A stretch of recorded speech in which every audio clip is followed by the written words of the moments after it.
All right, let's get into it. So, the challenge sounds almost ridiculously simple, right? Just hang from a bar for 60 seconds a day, every single day, for 30 days. It looks so easy. I mean, you just grab on and hang. But as we're about to find out, this one simple thing is a ticket to a whole lot of pain, some pretty big surprises, and yeah, some seriously transformative results.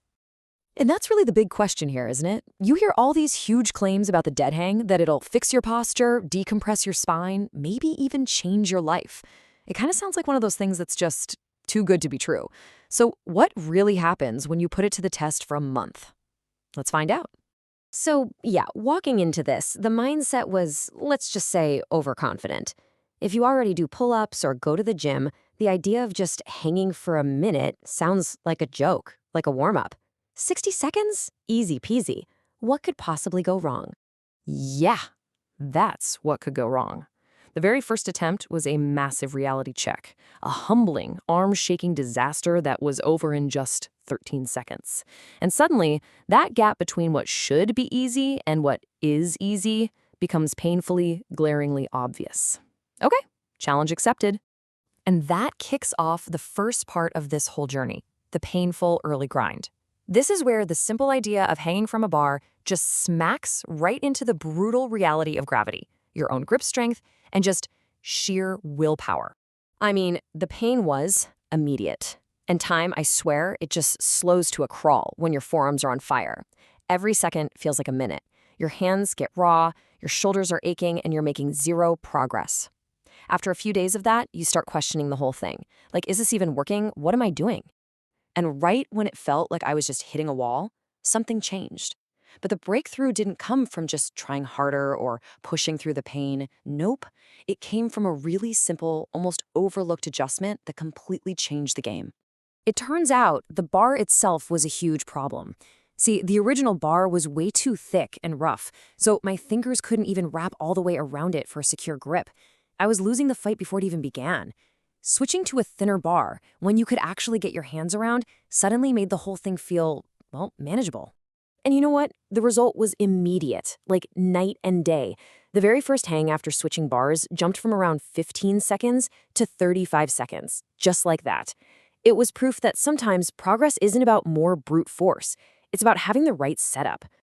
All right, so the time is getting better, right? But believe it or not, the biggest lesson was still on its way. This next part, this is the real game changer of the entire journey. It's a fundamental discovery about what a dead hang is actually supposed to be. Can you imagine this? You're 10 whole days in, a third of the way through the challenge, and you realize you've been doing it wrong the entire time. I saw a quick tutorial online and realized I was doing a passive hang, not an active one. Man, I felt so stupid, but it was also the most important discovery of the whole month. Okay, so let's break this down. A passive hang, on the left, that's what most of us do instinctively. You just dangle. There's no real muscle engagement.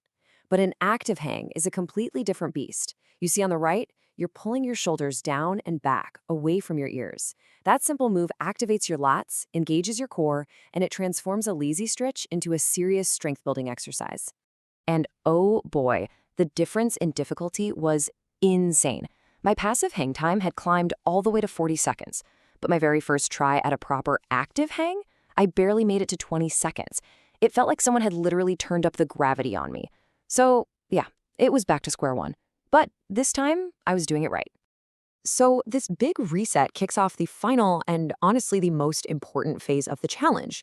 Now it's all about rebuilding from this new, much harder starting point and pushing towards that original goal, but this time doing it the right way. And this timeline really captures the whole roller coaster ride, doesn't it? It started with total failure, then a little victory with the right equipment. Then came that huge uh-oh moment on day 11 with the active hangs, which felt like a huge step back. But it all led to that final breakthrough near the end. And man, that breakthrough moment, it's just incredible. One day, it just clicks. You get on the bar, engage everything, and you just kind of float past 30 seconds, then 45, and then you sail right past the 60-second goal without even realizing it. The feeling isn't a struggle anymore. It just feels right, like your body finally understands. After that, things just took off. That original 60-second goal, that became the new warm-up. We're talking hangs that were regularly pushing 90 seconds, even hitting 2 full minutes. It wasn't a battle against the bar anymore. It felt like I belonged up there. So after 30 days of pain, adjustments, and big revelations, we come all the way back to our original question. After all that grinding and hanging, was it actually worth it? The answer is a huge, resounding yes. And the results were so much more than just a number on a stopwatch. My posture improved without me even thinking about it. My grip strength in everyday life is just unbreakable now. My shoulders feel healthier and more mobile. My back feels longer, lighter. Even my pull-ups got stronger. And beyond all that, there's the mental fortitude you get from sticking with something that's hard and, let's be honest, kind of boring. But here's what's really cool. This 30-day challenge, it's just the tutorial level. It opens the door to this whole other world of training, like max hangs that elite climbers use, building insane strength by hanging from just their fingertips on these tiny little ledges. Mastery of one thing is just the beginning of another. Now, I know what a lot of you are probably thinking. Okay, but that just sounds really boring. And you know what? You're right, it is. But this quote reframes the whole idea of boring perfectly. Is a daily hang boring? Maybe. But you know what else is boring? Chronic shoulder pain, bad posture, and not being able to open a stubborn jar. And that's what it all comes down to. You have to make a choice. You can choose the boring, proactive discipline of a simple daily exercise, or you can choose the boring, reactive pain that comes from neglecting your body over time. You have to pick your boring. And that's really the thought I want to leave you with. This isn't just about dead hangs. It's about the incredible power of consistent, unglamorous work. So the real question for you is this. What's that one boring habit, that one simple daily action that could fundamentally transform your life if you just stuck with it for 30 days?